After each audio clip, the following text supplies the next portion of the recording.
नमस्कार सभी को। आज हम बात करने जा रहे हैं क्लास 6 के एक इम्पॉर्टेंट टॉपिक के बारे में, यानी पुष्प की संरचना। यानी आज का हमारा टॉपिक है पुष्प की संरचना, यानी किसी भी फूल की बनावट कैसी होती है और किसी पुष्प में साधारणतः कितने भाग होते हैं। तो अगर हम किसी भी पुष्प को लें तो उसमें साधारणतः 4 भाग होते हैं, यानी बाह्यदल, दल, पुंकेसर और स्त्री केसर।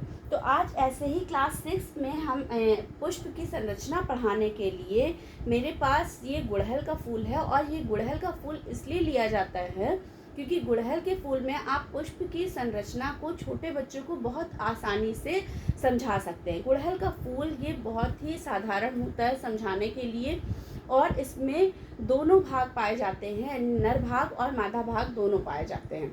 तो आइए जानते हैं पुष्प की संरचना के बारे में। पहला जो पुष्प की संरचना में आता है वो है बाह्य दल। बाह्य मतलब बाहर और दल मतलब पत्ते। यानी जो पुष्प की सबसे पहली संरचना होती है वो है बाह्य दल, यानी बाहर पाए जाने वाले पत्ते। तो ये जो हम किसी भी पुष्प में ये बाहर ग्रीन कलर की जो पत्तियां देख रहे हैं डंडी से लगी हुई, ये क्या है? बाह्य दल है। क्या है? बाह्य दल। तो किसी भी पुष्प में जो ये हरे कलर की पत्तियां जो पुष्प से जुड़ी हुई होती हैं वो क्या है? बाह्य दल। ठीक है। और ये बाह्य दल जो है हरा होने के कारण, हरे कलर के होने के कारण प्रकाश संश्लेषण की प्रक्रिया करते हैं। अब हम बात करने जा रहे हैं दल के बारे में। किसी भी पुष्प का जो रंगीन भाग होता है वो कहलाता है दल। यानी हम यहाँ पर गुड़हल का फूल लिए हुए हैं, तो ये गुड़हल के फूल में जो आप लाल कलर की पत्तियाँ देख रहे हैं ये सारी क्या हैं? दल। ये क्या है? दल। ठीक है। दल जो है क्या करते हैं कि जो परागण की प्रक्रिया होती है उस परागण की प्रक्रिया के लिए इंसेक्ट्स को अपनी ओर आकर्षित करते हैं, यानी कीटों को अपनी ओर आकर्षित करने का कार्य करते हैं।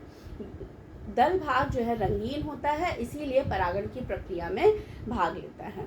यानी परागण की भाग क्या लेता है? परागण की प्रक्रिया को पूरा परफॉर्म करने में, यानी अपने जो कीट होते हैं उनको अपनी ओर आकर्षित करने में हेल्प करता है। जो तीसरा आता है हमारा वो है पुंकेसर। पुंकेसर क्या होता है कि आप सभी देख रहे हैं कि ये जो आप पीले कलर का भाग देख रहे हैं, पीले कलर का जो गोल नुमा संरचना देख रहे हैं, अगर हम इसका एक भाग निकालें तो ये क्या है? पुंकेसर। यानी जो पीले कलर का भाग है उस पर नीचे से हल्की सी लाल सी डंडी लगी हुई है, वो क्या है? पुंकेसर। ठीक है ना। तो पुंकेसर किसी भी पुष्प का जो नर भाग होता है वो होता है। ठीक है। तो जो तीसरी हमारी पुष्प की संरचना में जो तीसरा भाग है वो क्या है? पुंकेसर। फिर उसके बाद आता है स्त्री केसर। स्त्री केसर के लिए आप ये देखिए कि किसी पुष्प में जो ऊपर, हम जैसे अभी हमने आपको गुड़हल का फूल दिखाया, तो इसमें जो है 5 आपको ये मोर पंखी जैसी जो संरचना दिख रही हैं, 5 जो आपको मोर पंखी जैसी संरचना दिख रही हैं वो क्या है? वर्तिकाग्र। क्या है? वर्तिकाग्र।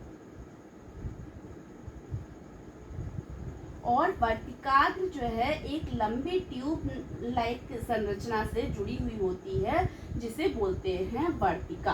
क्या बोलते हैं? वर्तिका। ठीक है ना। अब इसी वर्तिका पे ये ऐसे पुंकेसर लगे हुए होते हैं, यानी डंडी होती है लाल कलर की, उस पे पीले कलर की जो संरचना आपको दिख रही है ये क्या है? पुंकेसर। क्या है? पुंकेसर। ठीक है। तो इस तरीके से अब यही वर्तिकाग्र जो है नीचे जाकर अंडाशय में खुलती है। तो ये इस तरीके से ये अंडाशय, यानी अगर हम कहें तो स्त्री केसर में क्या क्या आता है? वर्तिकाग्र, वर्तिका और अंडाशय। यानी किसी भी पुष्प का जो चौथा भाग होता है वो क्या है? स्त्री केसर। तो इस तरीके से हम इसमें भी आपको स्त्री केसर दिखा सकते हैं कि स्त्री केसर क्या है।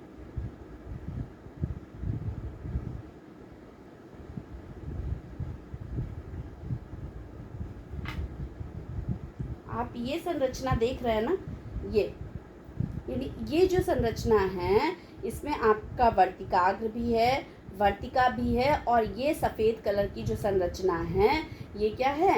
आपका अंडाशय। क्या है? अंडाशय। यानी किसी पुष्प में सिर्फ 4 भाग होते हैं, बाह्यदल, दल और आपका पुंकेसर, स्त्री केसर। कभी कभी ऐसा होता है कि कुछ पुष्प में नर भाग पाया जाता है, कुछ पुष्प में मादा भाग पाया जाता है। कुछ पुष्प आपके ऐसे भी होते हैं जिनमें दोनों ही पाए जाते हैं। तो जो गुड़हल का पुष्प है वो उसमें दोनों भाग पाए जाते हैं और बच्चों को समझाने के लिए बहुत ईजी होता है। इसलिए हम लोग फ्लावर के डिसेक्शन में जब हम फ्लावर की संरचना पढ़ाते हैं, फूल की संरचना पढ़ाते हैं, तो हम लोग किसका उपयोग करते हैं? गुड़हल के फूल का। तो इस तरीके से हम किसी भी बच्चे को पुष्प की संरचना के बारे में बता सकते हैं कि सबसे पहले बाह्यदल आता है, फिर दल आता है, फिर पुंकेसर आता है जो कि पुष्प का नर भाग होता है, उसके बाद आता है स्त्री केसर। धन्यवाद।